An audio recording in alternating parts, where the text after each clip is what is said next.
இன்றைக்கி நிலத்துக்கு தண்ணி விட்டுட்டு இருக்கிறேன். தண்ணி பாயிற நேரத்தில் பார்த்திங்கன்னா நிறையா நாரை வந்து உட்காந்துருக்குது. 1 2 3 4 5 6 7 8 9 10 11 12 13 14 15 16 உட்காந்துருக்குது. இதை நாரைன்னு தான் சொல்லுவாங்க. தண்ணி அதிகமாக இருந்துச்சுனாக்கா அந்த இடத்துல அப்படியே வந்து உட்காந்துக்குது. இப்போ வேகமாக ஓடுறேன், எப்படி பறக்குதுன்னு பாருங்கள்.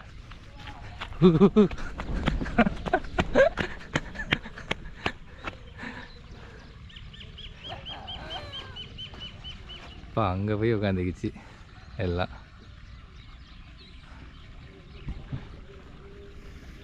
இந்த தண்ணியை பார்த்தாலே எங்கே இருந்தாலும் வந்துடுது. நடுவு நட்டு இந்த மிஷின் நடுவில் ஃபஸ்ட்டு தண்ணி வைக்கக்கூடாது. அந்த ஈரம் வந்து உரையணும், அதாவது அந்த சேர் வந்து உரையணும்.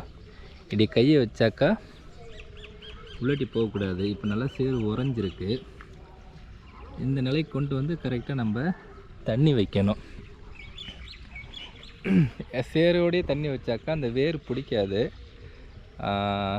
வேர் பிடிச்சாதான் நல்லா நெல் வளரும். அதனால் கொஞ்சம் அந்த சேரை உரைய வச்சு அதுக்கப்புறம் தண்ணி விடணும். ரொம்பவும் உரைய வச்சா காஞ்சி போடும். ஸோ அப்படி காயாமையும் பார்த்துக்கணும். அதனால தான் இங்கே உட்காந்துருக்குறேன். அதுதான் தண்ணி இங்கே விட்டுட்டேன். எல்லாத்துக்கும் தண்ணி விட்டாச்சு. இன்னும் ஒரு துண்டு தான் இருக்குது. அப்படியே உட்காந்துட்டு பார்த்துட்டு இருந்தேன்னா இந்த நாரை வந்து அப்படியே உட்காந்துச்சு. எப்போ தண்ணி விட்டாலும் வந்து உட்காந்துக்குது. சரி அதை தான் காட்டலான்ட்டு காட்டினேன். எல்லாம் அங்கே போய் உட்காந்துக்கிச்சு.